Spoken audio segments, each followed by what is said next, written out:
ಸುಭಾಷ್ ಗುತ್ತೇದಾರ್ ಆದಿಯಾಗಿ ನಮ್ಮೆಲ್ಲ ಪಕ್ಷದ ಹಿರಿಯ ಮುಖಂಡರು ಮಾತನಾಡಿದ್ದಾರೆ. ನಾನು ಅಲ್ಲಿರ್ತಕ್ಕಂಥ ಕಾಂಗ್ರೆಸ್ ಶಾಸಕರಿಗೂ ಒಂದು ಪ್ರಶ್ನೆ ಮಾಡೋದಕ್ಕೆ ಇಚ್ಛಪಡ್ತೇನೆ ನೇರವಾಗಿ. ಮಾನ್ಯ BR ಪಾಟೀಲ್ ರವರೇ,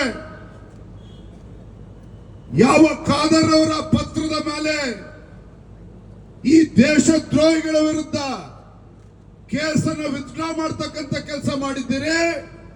ನಾನಿವತ್ತು ನೇರವಾಗಿ ವೇದಿಕೆ ಮುಳ್ಕೊಳ್ಳೋದಕ್ಕೆ ಇಚ್ಛಪಡ್ತೇನೆ.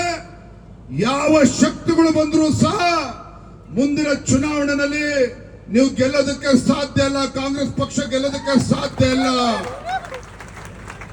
ಯಾವುದೇ ಕಾರಣಕ್ಕೂ ಸಹ ಮುಖ್ಯಮಂತ್ರಿಗಳು ಬಂದು ಕೂತ್ಕೊಳ್ಳಿ, ನಿಮ್ಮ ರಾಹುಲ್ ಗಾಂಧಿ ಬಂದು ಕೂತ್ಕೊಂಡ್ರು ಸಹ ಮುಂದಿನ ಚುನಾವಣೆಯಲ್ಲಿ ಭಾರತೀಯ ಜನತಾ ಪಾರ್ಟಿ ಕಮಲದವನ್ನ ನಿಶ್ಚಿತವಾಗಿ ನಾವು ಆಳಂದದಲ್ಲಿ ಅರಳಿಸ್ತೇವೆ. ಅದನ್ನು ತಡೆಯುವಂತ ಶಕ್ತಿ ಯಾರಿಗೂ ಇಲ್ಲ ಅನ್ನೋದನ್ನು ಕೂಡ ಹೇಳೋದಕ್ಕೆ ಇಷ್ಟಪಡ್ತಾನೆ.